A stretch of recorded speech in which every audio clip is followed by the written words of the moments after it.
Yes, Your Honor. Sige, sir. Yung time na yan, Your Honor, advance team kami, Your Honor.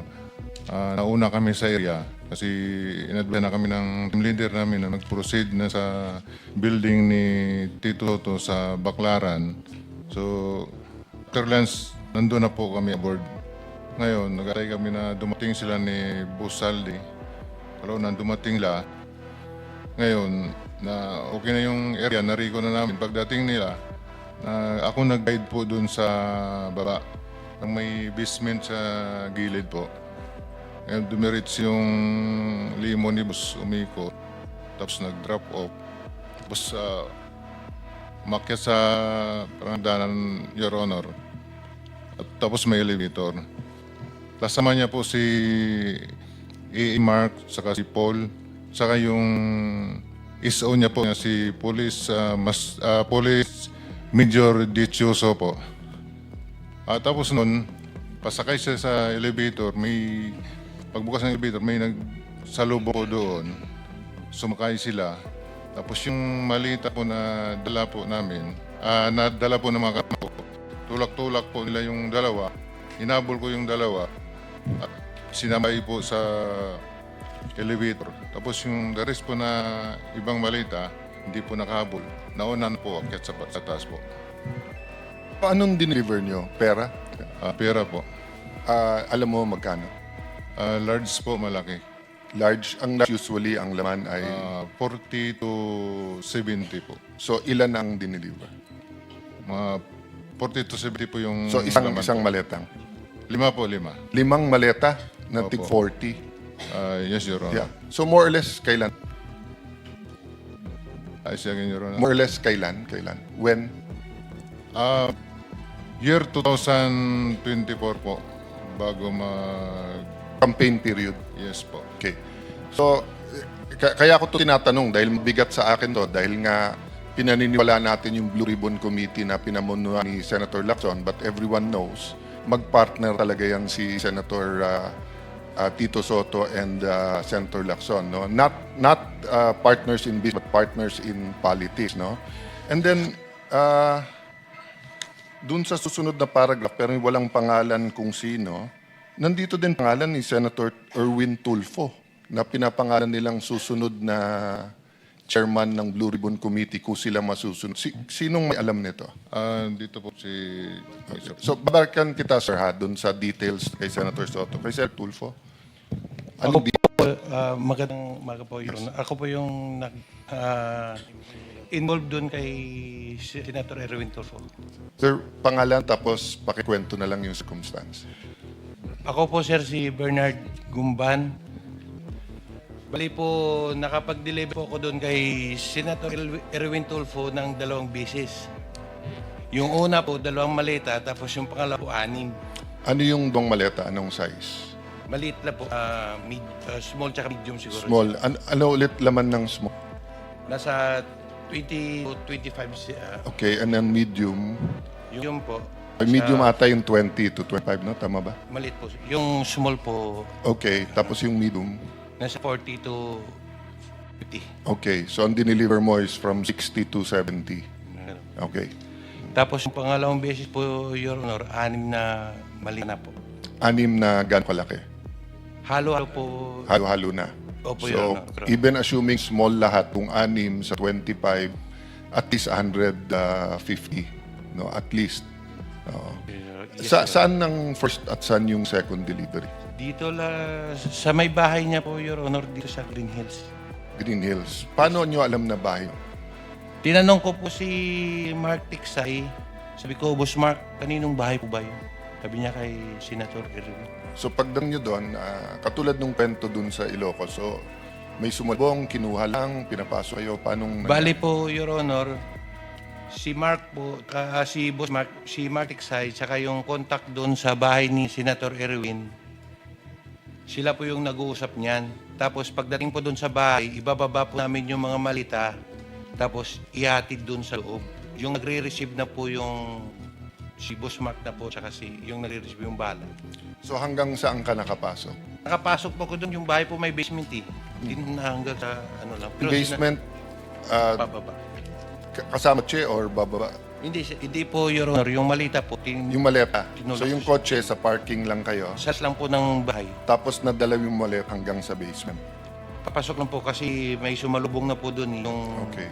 Ano So po kung yun? halimbawa dadaan dun sa mga lugar na sinasabi niyo, matuturo niyo na ito yung bahay tapos Yes, Your masasabi niyo Honor. dito yung basement. Yes, sir. Yes, sir. Opo. Third lang, nagulat lang ako sa mga pangalan na to. Letter J, Franz Castro.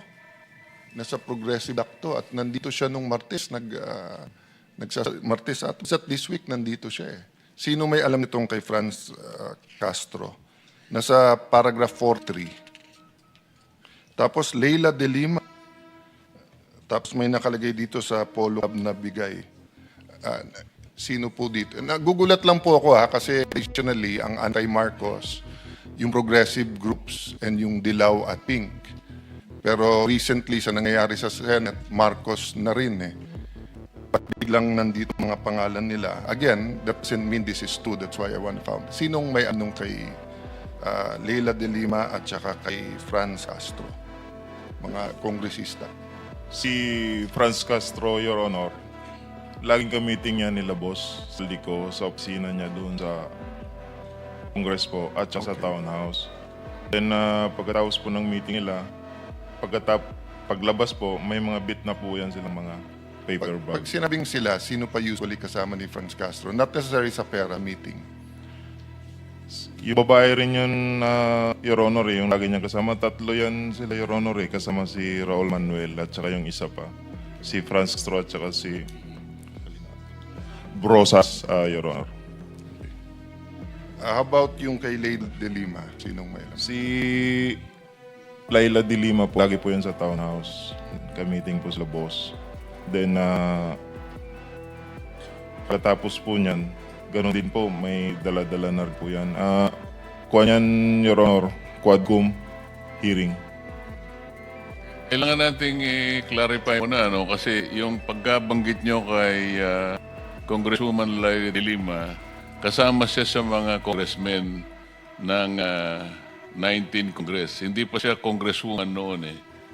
Bakit siya kasama rito dun sa listahan ninyo sa paragraph 43? Yun po yung, siguro po may ilses po kami dyan kasi, Your Honor, nung Napagkamalan nyo siyang congresswoman noong panahon na yon. nung congresswoman, nung panahon na yun, Your Honor, hindi pa po siya kongresista. Pero yung namimit na po kami ni Attorney Baligod, kung congresswoman na po kasi, kaya na sama po dyan sa mga congressman po. Kasi bukod sa kanya, itong tunay na mga congressmen na nilist down nyo sa paragraph 43, babanggitin ko na, salitaan nyo naman ito eh. Ito yung mga nag-deliver po kami mismo sa bahay ng ilan sa HOR at yung iba kinuha nila sa Unit 8 o Unit 9 ng Polo Club Townhouse, Forbes Park. Sila yung mga sumusunod. Benny Abante, Sia Adyong, Jose Alvarez. Dito binabanggit niyo kung saan kinuha eh. Halimbawa, si Benny Abante, kinuha niya sa House of Representatives saka sa Townhouse. Si Sia Adyong, mga congressman po ito ha, House of Representatives niya kinuha. Jose Alvarez sa Forbes Park House. Jojo Ang, Townhouse. Julien Barola, Townhouse. Ace Barbers, Townhouse. Ching Bernos, House of Representatives. Arlene Brosas, House of Representatives, Townhouse. Franz Castro, House of Representatives, Townhouse. Joel Chua, House of Representatives. Manix Delipe, House of Representatives. Ito nga, si Lima, Townhouse niya kinuha. Dan Fernandez, House of Representatives, Townhouse. Janet Garin, House of Representatives, Townhouse. Dong Gonzales, Townhouse. J. Konghun, House of Representatives at Townhouse. Jervil Luistro, House of Representatives. Raul Manuel, House of Representatives and Townhouse. Ito yung mga anong makabayan group na sinasabi ni Senate President kanina eh. Raul Manuel, Franz Castro, Arlene Brosas. Ito yung makabayan block. nagsasalita sila sa House of Representatives, matagal ko po silang nakasama roon eh. Wala nang ginawang mabuti ang gobyerno. Palagi sila na lang mabuti. Na parang sila, ay ngayon pala eh, di ko sinabing totoo lahat to, kaya kayo nandito para patibayan ninyo, para tindigan ninyo na totoo lahat ang sinabi nyo rito. Sandro Marcos, Forbes Park, Paulo Ortega, House of Representatives, Joseph Paduano, House of Representatives, Townhouse, Stella Kimbo, House of Representatives, Townhouse and Residence, J.J. Suarez, House of Representatives, Erwin Tulpo, ayun, Green Hills, House of Representatives. Itong lahat po ng binanggit ninyo na mga ngayon ay naglilingkod na miyembro ng House of Representatives, yung iba naman ay wala na, kailangan patibayan natin sa pagitan ng inyong individual o sama-samang paglalahad na tama lahat na sila ay nakatanggap sa iba't ibang paraan at iba't ibang lugar ng salapi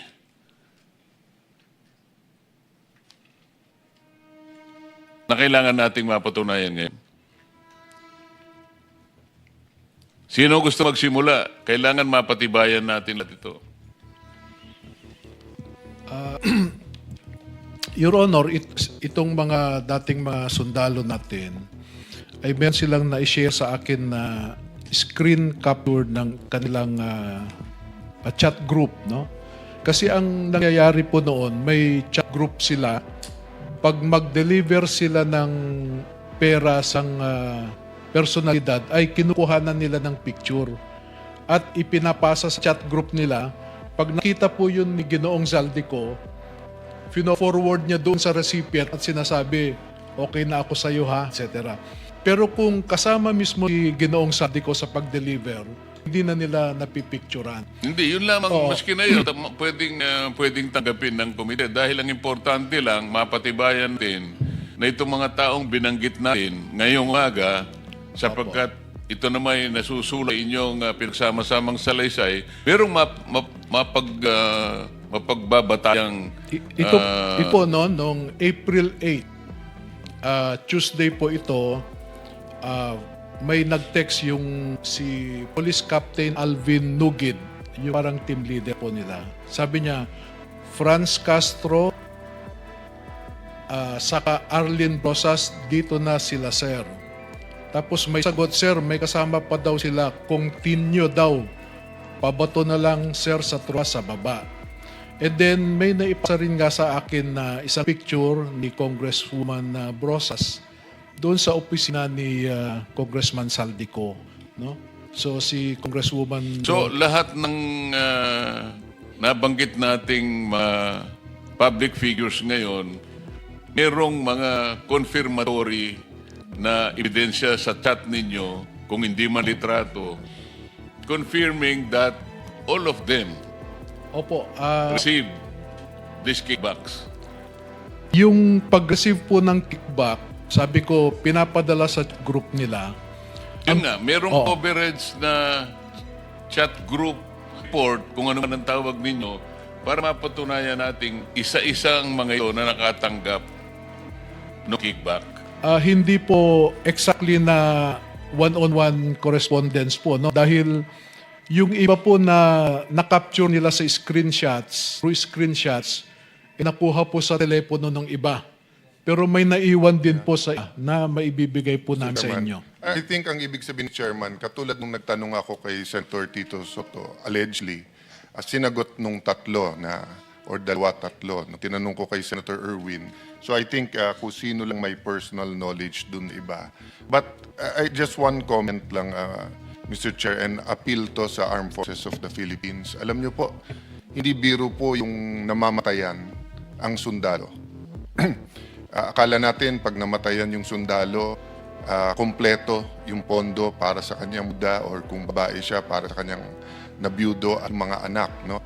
Remember, kung namatay yan ng tinyente, hindi makukuha nung kanyang biyuda yung sweldo na bilang colonel o bilang general. I mean, and yung anak, hindi na makakausap yung kanyang tatay o nanay. The reason But why the reason why I say this is because yung yung progressive group have been consistent in trying to get the NTF-ELCAC abolished. And they have been very consistent na dapat walang mga pondo para sa ilang mga lugar sa Pilipinas at NTF-ELCAC. Marami silang accusation dito. So napakasakit naman kung nasa nasa gobyerno pala ginagamit yung nakaw na pera para bigyan tong mga individual na to. Tapos mga individual na to ay ina-advocate na mawala yung NTF-ELCAC na kung saan tuloy-tuloy po ang mga casualty ng mga alagad ng batas, maging pulis yan. So, right now, I don't know kung may susunod sa amin kapag nagbigay kami ng directive, whether sa Ombudsman, DOJ, or AFP. But ako, sa mga nakikinig sa AFP ngayon, lalo sa intelligence, i-verify nyo rin to. Kasi para tayong loko na kayo inuutusan namin na ipagtanggol ang bansa laban sa armed conflict, laban sa napakatagal ng laban sa armed conflict sa ilan mga komunista. Tapos yung pala, tayo din, sa buwis din pala natin pinopondohan yung ma-advocate na itigil nyo naman yung laban. Di ba parang the right hand is saying, ali mo buhay mo para sa bansa. Yung kaliwang kamay naman nagbigay ng pera dun sa lumalaban. So it's just crazy, Mr. President. So I hope the AP intelligence look into this. This is not just a matter of truth in the sense of anti-graft and corruption. This is a matter of survival, of existence, of life or death sa ating mga alagad ng batas, sa ating AFP at PNP. Thank you, Mr. Chairman. Salamat, Mr. SP. Balikan ko po yung aking naunang tanong sa inyo kung individually meron kayong gustong isaysay na hindi naman inconsistent dun sa inyong pinirmahan na samasamang salaysay. Nauukol po sa pagdi-deliver nyo ng pera, kung kanino, ilan dinideliver, paano dinideliver, anong ginamit sa pagdi-deliver, kanino napunta. Yun lamang po, para sa ganon, malaman natin na nagkaisa